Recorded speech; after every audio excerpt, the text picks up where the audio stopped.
Hello!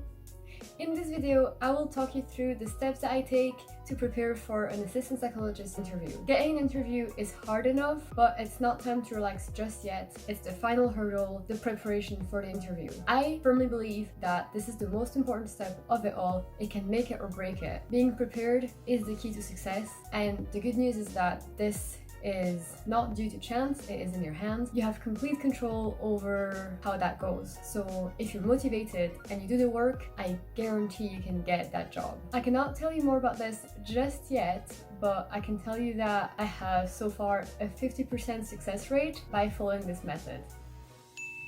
In this video, I will break down my method of preparing for interviews step by step. There are 10 steps, but if that seems like a large number, don't worry. 4 of those steps are less important, and then you can also recycle them interview to interview with just minimal work and updates, so it should be faster as you go. If you're on a time crunch as well, the good news is some of the areas are optional and some of them you must work on that, but I will let you know about all of that as I'm going through the steps, so don't worry. And at the end of the video, I will provide a good summary, so stay there for that. Firstly, I will talk about the important ones and the ones that you need to work on every time, and then I will slowly, gradually move on to the ones that are less important and the ones that you can just recycle. If you're interested in any of that, then just keep on watching. Step 1. Prepare answers to questions. Now that one is pretty self-explanatory and it's also pretty intuitive. Usually when you have to prepare for an interview, you think about the questions that you may be asked and then the answers that you may give. That is a really good step because it helps you formulate the ideas that you want to put across so that you don't have to come up with them on the spot. So I try to do a good number of them, of questions that I think are most likely to come, and then I try to answer in written form, kind of as much as I want, as much as possible, about my experience and information that I want to give, because the more I prepare, the more information I have to fall back on if I am asked the question. I scour the internet for classic interview questions. For example, tell me about yourself, or why do you want this job? I scour the internet for classic NHS interview questions, and I will talk about that in a different section. And then I also look for classic assistant psychologist questions. There's a few videos on that on the internet, on YouTube, and then there's also a few questions on Glassdoor, and I also made a video on that. So look and research for questions and then prepare answers for them. Some classic examples that I can tell you are: how do you make the most out of supervision? What is your experience of working with a multidisciplinary team? What is your ambition for later? Can you give us an example of displaying excellent communication skills, etc., etc. This section is important, but do not try to waste too much time on it because there are hundreds, if not thousands, of different questions that they can ask. So the odds of you preparing the questions that they will ask are so slim. So it's not about learning by heart all the answers and hopefully get some of the questions that you guessed. The goal here is to get used to answering questions in a way that displays your experience, your reflections, your personality, your communication skills. So it's getting used to answering interview questions. Part 2. Specifics to the people that you're going to be working with, service users, or the general population. This step is the most important in my opinion, because they're going to think, why did this person even apply if they don't know about the service users or if they don't care about them? So you really need to do your homework about the population, and you need to do your homework in a way that is focused. So don't just research anything. You should scour the internet for specific pieces of literature or NHS documents or interviews. Some charities have websites that are very informative about the particular population. So for example, diabetes.org or the eating disorder website. The goal here is to learn as much as you can the same way you would for a test. You really need to get all of the knowledge in your head and to go in the interview feeling like an expert on the topic. Some of the areas you should focus on, for example, are the current issues that the NHS is facing when dealing with those population, the current issues that the population is facing, direct interviews or quotes from service users, what they would like health professionals to know about their condition or what health professionals need to be doing differently. What is it like to live with diabetes or an eating disorder? So focus on those areas. Try to keep it mental health related, like the interactions between being a population and then having mental health issues. So obviously this will depend on the job that you're applying for. In the same vein, you can also go on the NHS board website, and they usually will publish big general general documents, for example, their 5-year plan or stats about service provided and waiting times. So you can look at those documents, maybe do Control F to look for specific keywords. So you could look, for example, for psychosis into their big document, and maybe they have a little paragraph somewhere that tells you right now the waiting lists after initial assessment are like 12 months long. That's something like that. That's a piece of information that you can keep stored somewhere that could always become relevant in the interview, and they would be really impressed if you knew that. This step is so important, I would never miss it. It is, in my opinion, the most important step. Step 3, literature search. I know you're probably not the biggest fan of literature, but if your role involves a big part of research and audit and service evaluation and everything, you really should brush up on your vocabulary and be able to talk about designs or literature search skills. Like, it's good to keep that fresh in case it comes up. You don't want to be looking for your words or not know what you're talking about. Again, it is quite a lot of work, but it is really worth it, because if it does come up and they ask you, can you tell us about the latest piece of research that you've read, or if you were to study this particular thing, what design would you use? If you can pick up something from your hat that is relevant to the population and recent, then you're golden. So what I would do is I would look in the classic literature search databases and select a couple articles. So I type in the keyword that I'm looking for example, eating disorder or diabetes, and then I would look at recent studies, the last 3 years, for example. This could really give you an edge over other interviewees, and it could land you the job. If they asked you, for example, can you tell us what you know about the population? You could just casually mention, oh, in the study that I've read recently, blah blah blah, and you can talk about the limitations or the gaps in the research. That would be amazing.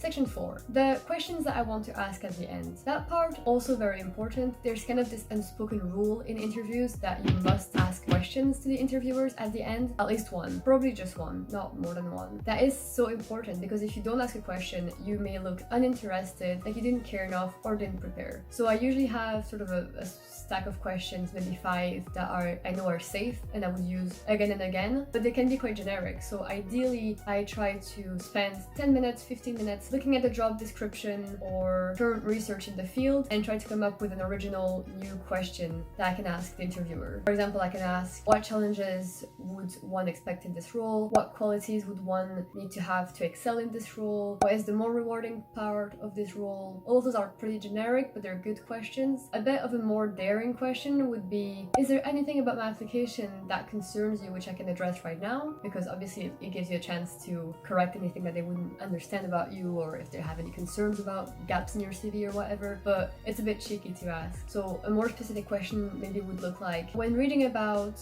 the service, I learned about project ABC. Can you tell me a bit more about ABC and what its current state is? This step, you can't miss it, you have to do it. But again, good news is you can sort of have one question that you always ask at the end if it works for you, but it's nice if you try to make it a bit more specific to the job. Part 5 is the key duties. Obviously, you would already be quite familiar with them because you would have read them when you were doing your original application. But it's time to get it again and to look at all the key duties and get familiar with them, just really get them in your head, because you don't want to have any look of surprise on your face if they ask you, oh, when you're doing A, B, and C in your service, how would you act in those situations? They might ask you, what challenges do you expect in this role? And then if you know the duties, you can specifically talk about the ones that you thought were the most challenging when you were reading through them. Or they could ask you, what experience do you have of doing this task? And then you know which task they're talking about, and you know exactly what kind of settings and sort of circumstances are around the task, so you can give an example that matches it perfectly. So it really is about getting familiar with the specific duties of the role, and they're really going to be different for every role. That's why you have to really read and integrate the specifics of the job. That part is less important, so you could skip it, but it's a good idea to spend a bit of time looking at them. So now I'm going to move on to the less important sections that if you do have time to do them, that's great. If you don't, then just skim over them or pass altogether. So part 6, NHS values. That one is pretty important still, I believe, because it could be the decisive factor between you and a different candidate. It could give you an edge. So the NHS has 6 values. I'm gonna put them on the screen.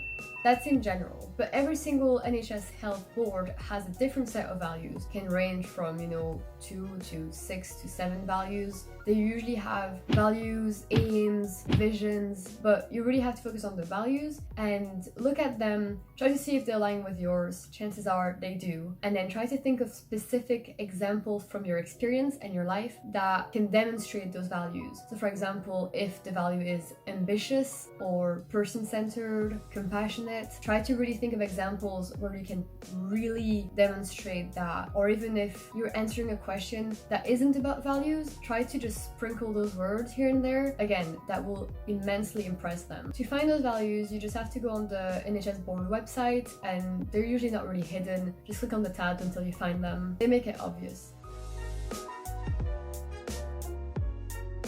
Now, leading from that, part 7, the NHS competencies questions. That is the least important of all the steps, I would say, but it really helped me for my first interview, just to get more of an idea of how the interview process works. So basically, if you go on the internet, there are dozens of documents that are published by the Human Resources Department of the NHS, which tell you all about the interview process, even just from the stage of shortlisting up until the very end stage of offering you the job and getting started. The literature is there, the documents are there, you just have to find them. I found a really good document that outlines how they created questions for interviews and how they were looking for values in answers. They were sort of giving examples of words that they wanted to hear for each question and what they were not looking to hear. For example, if the value was care and compassion, they were kind of hoping that you would say stuff like, I felt concern for this person, I thought that they needed help, or I thought that they needed reassurance, I wanted to help this person.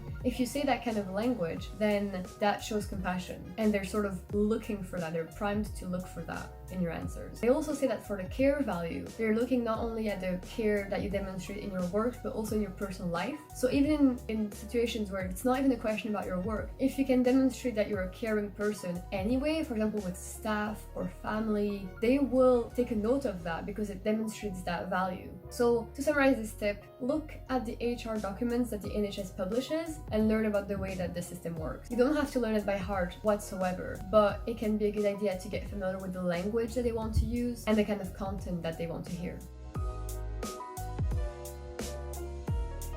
Part 8, tips for interviews. That one is not necessary for everyone. If you're someone with a lot of anxiety and you're just nervous a lot, it can be quite helpful, so don't skip that. For that one, I just look over the internet for just general interview advice and tips, and I just collate all of that, make a little document. That one doesn't need to be updated because it just always is relevant. If my nerves are quite high, I make a point of looking at how to relax before interviews, how to put stuff in perspective, what should I focus on, how do I do video interviews, because at the time it was relevant. Here's a summary of my tips. It's to be reflective, always expand and give examples, don't talk not enough, stay focused, be relevant, what experience do you have, what does it mean to you or about you, how can you relate it to the present job, how did it make you a better clinician, how does it relate to clinical psychology. Be enthusiastic, try to stand out, make them remember you, make them remember your personality. Another tip is to learn the STAR method. That is a classic interview technique. It's situation,